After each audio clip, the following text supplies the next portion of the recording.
The face sneered and laughed. You declare threshold? What are you on about? The grimy woman in tattered clothes stood defiantly. I am not homeless, the street is my home, it is our home, and you have crossed the threshold. This domain belongs to us. Alistan stared at the woman in disbelief. This is no structure, no place to live. You cannot call this home. Ha! Your kind claim fields and groves, streams and ponds. No structures there, no shelter from wind or rain. If you can claim an open space, then so can I. Incredulous, he felt the bonds of the world shifting invisibly around him, old magic reacting to the claim put forth. There was power, here, in this woman who stood before him. Authority. Ownership of her environment. A claim that he could not ignore, any more than he could ignore a dryad's claim on their grove. But how could this be? No mere human could bind the world to their will, could they? Alistan stammered and paused, instinctively stepping back a pace. I apologize. I must recognize the rights of the host. His face screwed up as he tried to bite back the words that threatened to flow forth, failing under the compulsion of the very magic that threaded through his veins.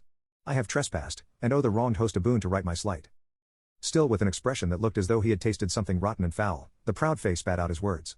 Arg. No mere human could do this to me. I must know, who are you? The woman let out a short, sharp laugh. Fancy that you should finally notice me, one that you and your court gave up to the grinding wheels of humanity with barely a whimper of protest so long ago.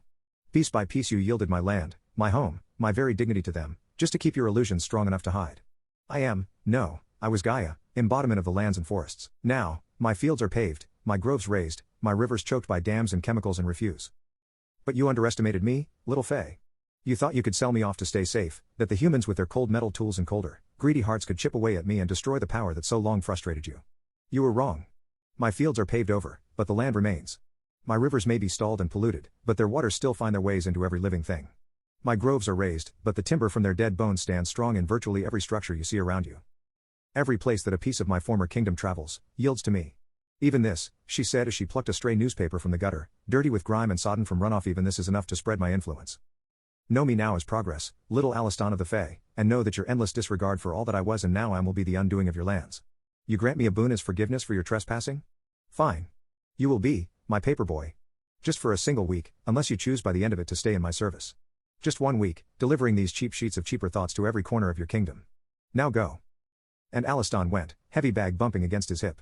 Every delivery a tiny rent, a paper cut in the wall of illusions that kept his land safe from humanity. Every paper, a reminder. Every paper, a seed of her power. And Gaia's seeds had always loved to grow.